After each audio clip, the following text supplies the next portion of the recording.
इस धरती पर सब कुछ उधारी का है, यहाँ तक कि समय भी। यहाँ कुछ भी मेरा या तुम्हारा नहीं है।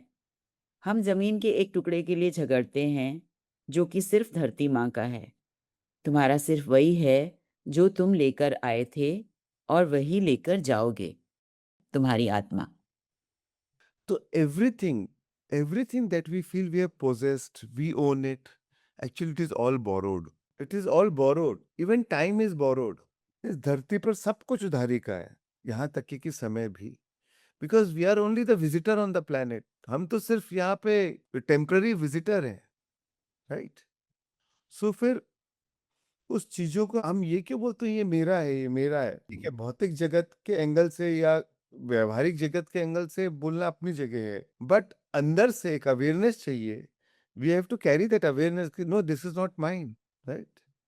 क्योंकि हम तो एक यात्री हैं, we are just temporary visitor on this planet. अगर आप कोई होटल में रूम में चेक इन करते हैं तो आप थोड़ी बोलते हैं अरे ये सब मेरा है। यू नो कि भाई आप 2 दिन के लिए आए हो, 2 दिन चेक इन करोगे, 2 दिन बाद जाना है, राइट? अगर होटल के रूम में टीवी है, फ्रिज है, आप थोड़ी बोलने लगते हो कि अरे ये तो मेरा है, मेरा है, ये रूम मेरा है।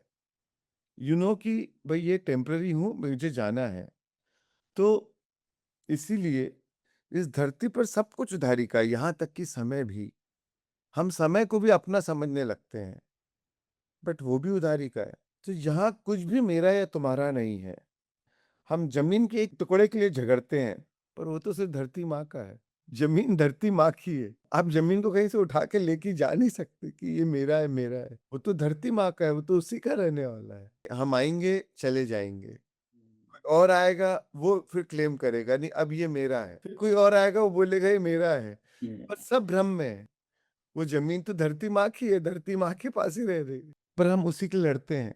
What is yours? Only which you brought with yourself and which you can take with yourself. Only that is yours. सिर्फ वही तो आप ही का है जो आप लेके जा सकते हो। क्या लेके आए थे? हमारी आत्मा को लेके आए थे, right? We came as a soul, as a consciousness, and वही लेके जाएंगे।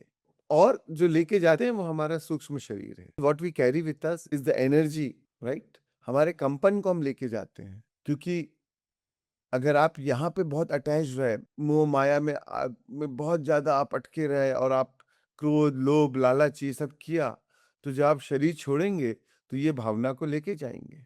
तो इसलिए मुक्ति यही है। 3 डायमेंशनल जो रियलिटी में आए हैं, this is the plane of demonstration. यहाँ आपका मौका है, तो अगर यहाँ मुक्त होके गए तो वहां भी मुक्ति मिलेगी। बल्कि यहाँ मुक्त होके गए तो ही वहां मुक्ति मिलेगी। अगर वहां मुक्त होके नहीं गए, फिर अगला जन्म फिर लोगे वो चीज सीखने के लिए। बार बार वही, you are in the cycle of birth and death, birth and death, birth and death. Until you demonstrate here, you will not get liberation there. Liberation is here, right? मुक्ति यहाँ है। वो मुक्ति कब मिलेगी? जब कांस्टेंट वो अवेयरनेस रहेगी, I am the visitor on the planet. I am not human being came here to have a spiritual experience. I am a spiritual being who came here to have a human experience. And when you get this awareness, when you are living with this awareness, आप शांत रहेंगे। It will lead you to peace. Property को लेके या कोई पैसे को लेके शायद आपका किसी से झगड़ा भी चल रहा होगा, कोई लीगल केस भी चल रहा होगा, बट अगर आपको मालूम है कि यार ये एक व्यवहारिक चीज है, बट एक्चुअल में in the bigger picture, from a deeper truth, कि ये तो मेरा कभी था भी नहीं। चाहे वो केस आप जीते चाहे नहीं जीते, चाहे जमीन आपकी हुई चाहे नहीं हुई, पर आपको शांति आज मिल जाएगी, आप मुक्त हो जाएंगे। फिर वो मिले तो अच्छा, नहीं मिले तो अच्छा, क्योंकि आपको मालूम है ये तो कभी मेरा था भी नहीं, ना तो मैं लेके आया था, मैं ना लेके जाऊंगा। So it will give you peace, it will give you freedom, it will give you time to connect with your inner being, to focus on yourself। क्योंकि फिर आप सोचोगे अच्छा तो क्या लेके आया था, तो फिर मैं उसके साथ रहता हूँ। बाहर देखने की जगह आप अंदर झांकोगे, तब आपको पता चलेगा यस, सत्यचित आनंद तो यही है, असली सुख की अनुभूति तो मेरे अंदर ही है। तो बाहर क्यों डिपेंड करना? मैं उस पर डिपेंड करूंगा जो मैं मेरे साथ लेके जाऊंगा, जो मेरी आत्मा है, जो मेरी कॉन्शियसनेस है, जो हमेशा मेरे साथ है। अगर मोह करना है, प्यार करना है, तो अपनी आत्मा से करें। जो हमेशा रहने वाली है उसके साथ मोह करें ना, उसके साथ अपना जुड़ाव बनाए, उससे अपना संबंध स्थापित करें।